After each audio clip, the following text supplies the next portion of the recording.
ela é a Senhora da Beleza, rege a nossa vidência e tudo aquilo que enxergamos. Estamos falando da Iabá mais bela de todas. Salve Euá!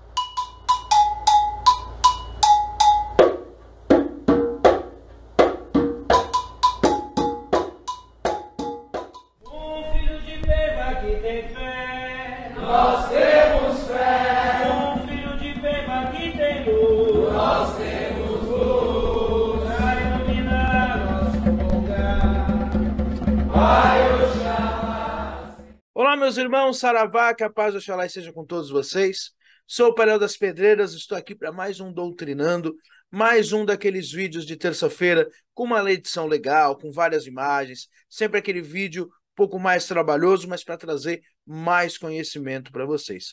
Mas antes da gente falar sobre Euá, essa grande orixá, que nem é bem um orixá, mas a gente vai falar o porquê, quero pedir que você se inscreva no nosso canal, ative o sininho e dê o seu joinha, dê o seu like, que é isso que ajuda o nosso canal a crescer cada vez mais. Esse aqui foi um pedido do nosso canal há muito tempo, muitas pessoas vêm pedindo para que a gente fale sobre Euá, se existe Euá na Umbanda, se é um orixá cultuado na Umbanda, e eu falo que é um orixá muito pouco cultuado. Eu nunca digo que não é cultuado na Umbanda, porque com certeza a gente vai achar sim alguma casa de Umbanda, algum lugar da Umbanda que acabe cultuando Euá. Na verdade, a Umbanda é uma religião muito sintética, né? Ela sintetizou muitas divindades, muitas deidades, muitos orixás, muitos voduns, muitos inquices, muitos deuses, não nem tão africanos também, outros deuses de outras localidades. Ela acaba sintetizando, tornando uma energia. Então, sim, nós acabamos cultuando Euá em todas as casas de Umbanda, mesmo que a gente nem conheça esse orixá, e mesmo assim que a gente nem saiba que nós estamos cultuando essa deusa como é a grande Euá. Quando a gente começa a falar sobre Euá, a primeira coisa que nos surge é a origem de Euá.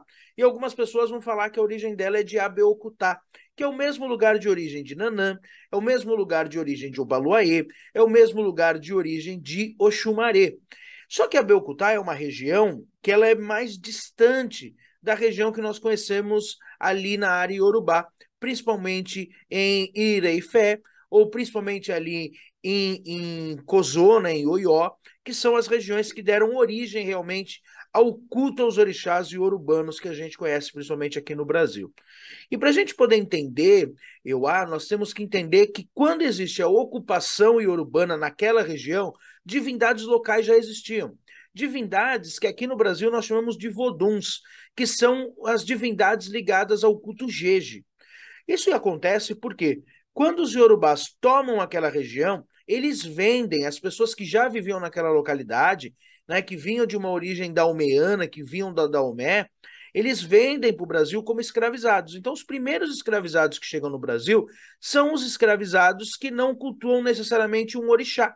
Orixá é uma nomenclatura que se dá para as divindades iorubanas. E com a região iorubana sendo tomada depois, essas divindades acabam chegando no Brasil antes e dão origem ao que nós chamamos do candomblé Jeje, a teologia Jeje Marim, e assim por diante, entre outras culturas também que já existiam aqui no Brasil, que vieram primariamente aqui para o Brasil. Lá no final da escravidão, quando os iorubás chegam para o Brasil, aí sim trazem os seus orixás, e aí sim acaba tendo o orixá como uma nomenclatura, principalmente aqui no Brasil, para qualquer divindade africana. Então, muitas das vezes, nós vamos ver pessoas chamando de orixá divindades que não são da área iorubá, como, por exemplo, Matamba, que é uma divindade própria, tá, dos negros bantus, dos negros que são ligados à origem Congo-Angola, e esses negros que não cultuavam Yansan, não cultuavam Oiá, esse nome é um nome iorubá. Isso vai acontecer de várias vezes, por exemplo, com Exu isso acontece. Exu é um nome iorubá que se dá para a divindade ligada aos caminhos. Já a divindade, que seria um inquice, como nós chamamos, que é uma divindade ligada aos bantus, é a Luvaiá. E assim por diante, isso acontece se a gente fosse fazer assim de uma forma mais palpável, seria a mesma coisa da gente falar sobre os deuses gregos e romanos, eles vão ter a origem muito parecida, mas são ligados a culturas diferentes. E é isso que acontece com os inquices e com também os orixás. Então, chamar qualquer divindade africana de orixá é um apagamento histórico e a gente tem que tomar muito cuidado, porque existem várias divindades que não são orixás propriamente dito.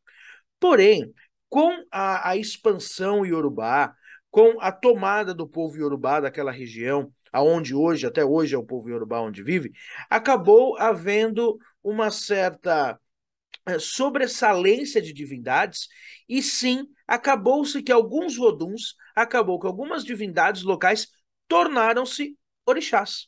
Então eles acabam ganhando o aspecto de orixá como uma forma também de imposição religiosa, de imposição teológica daquela região. E foi isso que aconteceu com a querida Euá. Quando nós estudamos o orixá Euá, e aí sim, é de origem Abeokutá. E por que Abeokutá? Porque Abeokutá foi a primeira cidade ali tomada pelos Yorubás. Como eles vêm dessa origem, os voduns Nanã, Obaluaê, que nem tinham esses nomes, vão adquirir poderes como orixás e vão ganhar outros nomes. Então é daí que surge a origem de Euá. Por isso que a origem de Euá é muito controversa. Aliás, isso é uma questão muito legal de nós falarmos, porque quando nós pegamos orixás como Xangô, Oxóssi, Ogum, Iemanjá, são orixás culturalmente e primordialmente iorubás. Então são orixás muito mais populares no Brasil do que, por exemplo, orixás que eram voduns que foram transformados em orixás por uma imposição religiosa lá na África, que é o caso de Euá, Oxumaré, Ossan, é o caso, por exemplo, de Nanã. Por isso que se acha muito mais coisa sobre Inhansã do que sobre Nanã. Isso é uma questão também teológica e antropológica africana que nós precisamos entender. Dito isso, Euá vai ter a sua origem, e aí antes da gente falar da origem dela, falando dessa questão de orixá, ela é dada como um orixá filha de Nanã e Oxalá. E filha de Nanã e Oxalá a faz irmã de Omulu e irmã de Oxumaré. Aí existe uma grande controvérsia, porque em dados locais da África, Euá é tida como a irmã gêmea de Oxumaré. Em outros locais dizem que ela não é gêmea, ela seria um pouco mais velha, sendo que Oxumaré é o grande caçula de Nanã, por isso é o amor da vida de Nanã. Então, hora ou outra, nós podemos nos deparar como uma irmã gêmea de Oxumaré, hora ou outra, nós podemos nos deparar como uma irmã mais velha não tão associada. A grande questão é que quando a gente vai estudar o Vodum, e aí sim, o Vodum é muito interessante, não existia um Vodum propriamente chamado de Oxumaré. Existia um Vodum chamado Dan, que é uma cobra, é uma divindade em forma de cobra na África, que vez ou outra ela é descrita como duas formas. Você vai achar na África ela descrita como duas cobras entrelaçadas, então seriam duas cobras mordendo a própria cauda, mas entrelaçadas uma na outra, e ora ela vai ser uma cobra somente mordendo a sua própria cauda. Aliás, nós já temos vídeo aqui no canal falando do Ouroboros, né, que é essa divindade no mundo inteiro cultuada como a cobra mordendo a própria cauda, e sempre, quando é uma cobra só, metade preta e amarela, metade vermelha e branca. Ou quando é duas cobras, uma cobra preta e amarela, uma cobra vermelha e branca. E essas duas cobras têm nomes específicos, quando é denominada com duas cobras. E o que representa essas duas cobras? Elas vão representar sempre o movimento do ser humano, é o abrir e fechar ciclos. Isso está intimamente ligado com o Euá e com o Oxumaré, que hora ou outra são nominados dessa forma. Aliás, até hoje é muito comum nós vermos a forma de Oxumaré e de Euá muito próximos, sempre descrito como cobras. Por quê? Porque esse Vodum, de nome Dan, ele tinha duas cobras quando era representado. E as suas duas cobras, a preta e a amarela e a vermelha e branca, tinham nomes específicos. A vermelha e branca chamada de Ioá, que é o princípio feminino, e nós temos o princípio masculino dessa cobra, preta e amarela, chamada de Bessem. Bessem é o Vodum que vai dar origem ao que nós chamamos hoje de Oxumaré. Aliás, é muito interessante nós falarmos que dentro dos inquices, Bessem continuou como Bessem. Bessem é o nome que se dá para Oxumaré. E também Ioá vai se tornar o que nós chamamos de Ioá, o princípio feminino dessas transições. Então é daí que surge a origem do orixá Ioá. Os orixás, principalmente as Iabás, os orixás femininos, são muito cultuados como rios na África. Então foi dado um rio para Iewa, aonde também carrega o seu nome Iewa. Então, Iewa surge deste Vodun chamado Dan, que seriam duas cobras. Tendo essa origem de Iewa, nós temos que entender que Iewa está sempre associada à família da Umeana, a família de Nanã, Oxumaré, Obaluaê, Ossan, entre outras divindades muito menos conhecidas por nós aqui no Brasil e principalmente pela Umbanda, já quase não cultuada.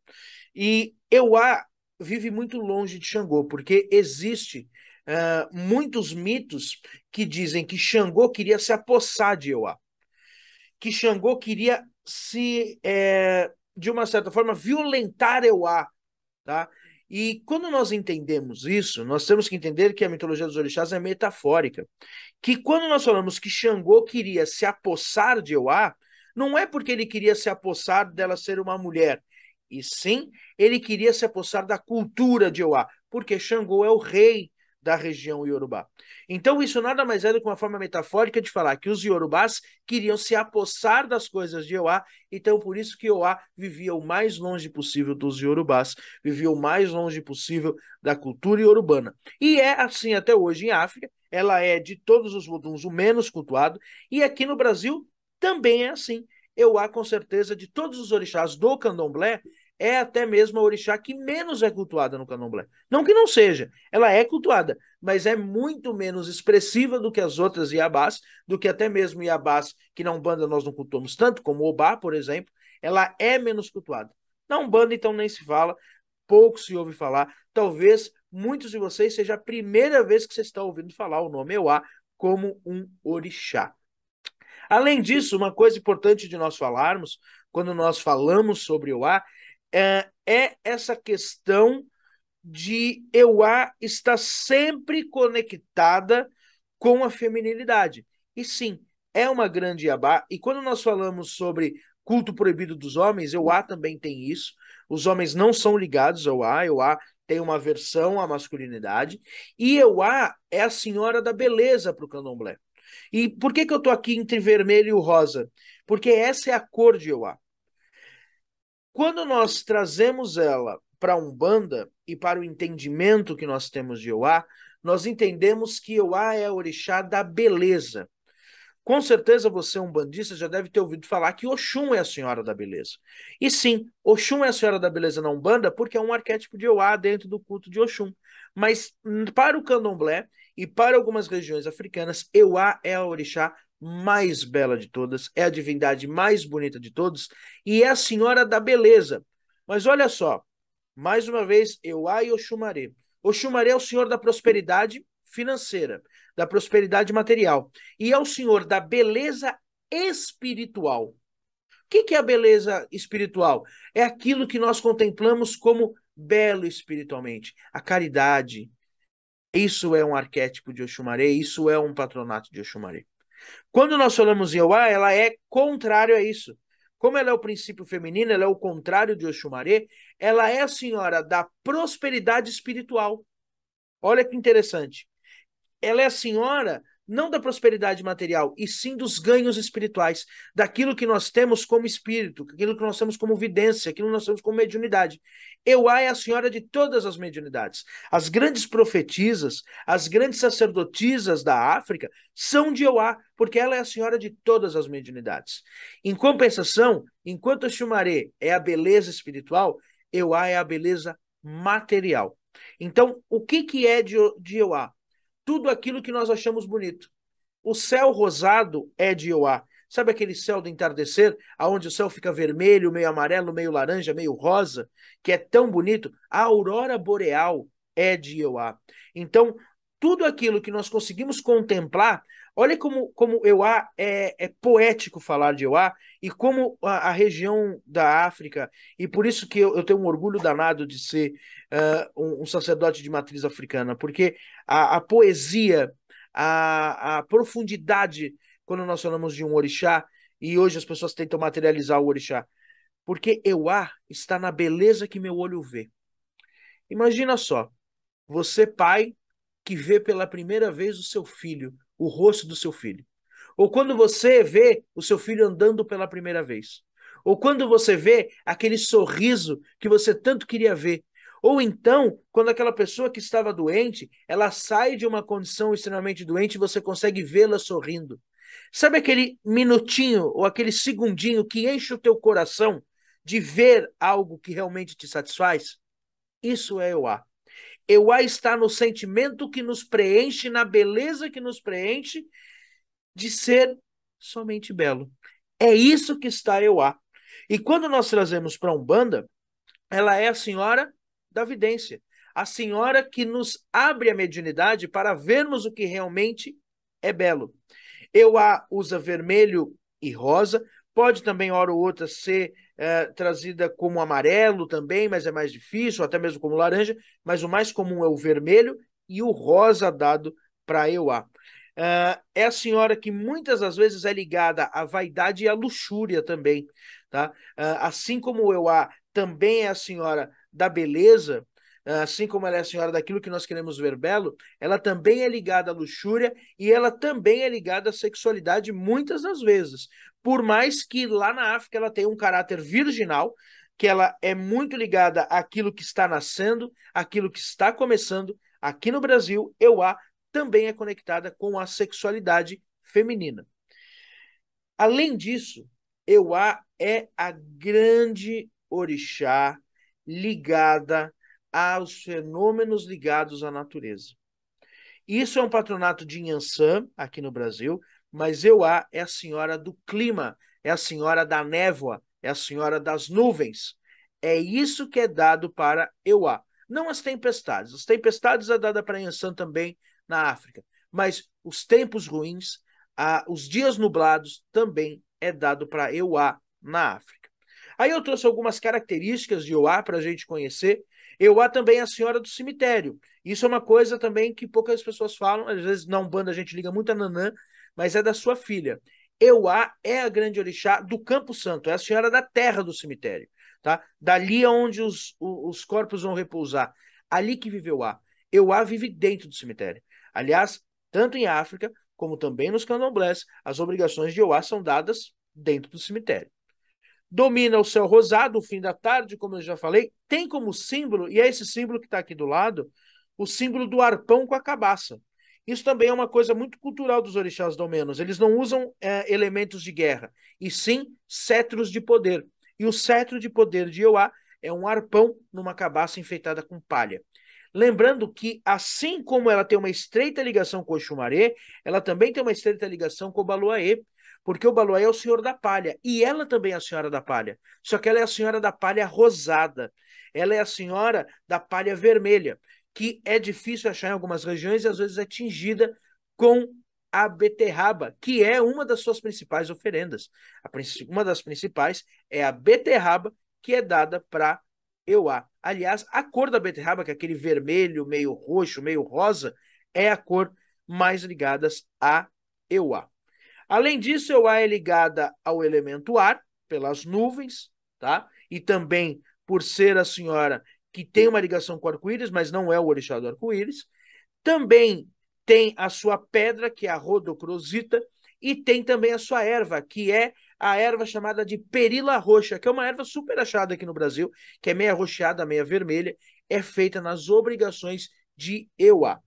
Dia da semana de Euá é o sábado, então sábado é o melhor dia para se cultuar Euá, e as oferendas de Euá. A beterraba é a sua principal oferenda, porque tudo que nasce embaixo da terra é da família Daumeana, né? A mandioca é dada para o Baluaê, a batata doce é dada para o Oxumaré, a batata roxa é dada para Nanã e a beterraba é dada para Euá, tudo que nasce embaixo da terra. Mas além disso, nós temos como oferenda também a batata doce frita no dendê, pode ser dada para Euá também. Nós, sempre com lascas de coco, né? Toda oferenda deles é ligada à lasca de coco. E também o milho torrado, a espiga de milho torrada, né? Jogada na fogueira ou então torrada ali em brasa, é dada para Euá. E o milho vermelho, que é um pouco mais difícil achar, também é dado como oferenda para Euá. Mas se você quer em algum momento se ligar a Euá, e poxa, quando que eu me ligo a Euá? Quando você está próximo de um momento belo. Euá é tida como a senhora para todas as coisas que nos faz feliz.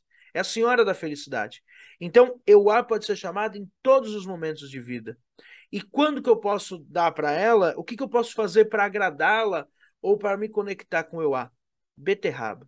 Cozinha uma beterraba, corta essa beterraba em 4 partes. De preferência, pegue 2 beterrabas, porque o número 8 é ligado a Euá também.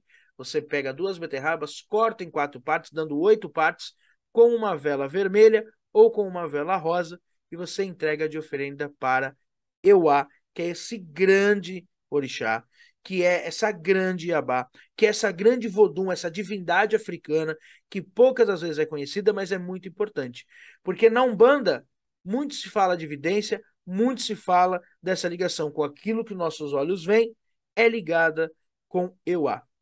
Euá também tem um sincretismo na Umbanda, que vez ou outra nós vemos que ela é sincretizada com Santa Luzia, que é a santa católica ligada aos olhos. Essa é a ligação com Euá. Dito isso, acho que eu falei muita coisa sobre Euá, tem muita coisa que a gente pode falar ainda, nós podemos fazer um doutrinando sobre as filhas de Euá, porque existem muitas filhas de Euá, as pessoas mais belas, com beleza física, são filhas de Euá. Isso é uma marca registrada das filhas de Euá, a gente vai falar sobre isso. Mas por hora, essa é Euá, cultue Euá, por mais que você não conheça, é uma grande divindade que tem que ser lembrada também na Umbanda, no Candomblé, em todas as religiões de matriz africana, porque é uma grande divindade, é a Senhora da Beleza. Eu já tive a alegria de ter Euá na minha vida várias vezes, sempre quando você contempla algo que te emociona. Então que Euá faça morada na tua vida, faça morada na vida de todos. Agora, se você quiser saber mais sobre Euá, procure um terreiro. Um abraço, saravá e até mais. Nós temos fé.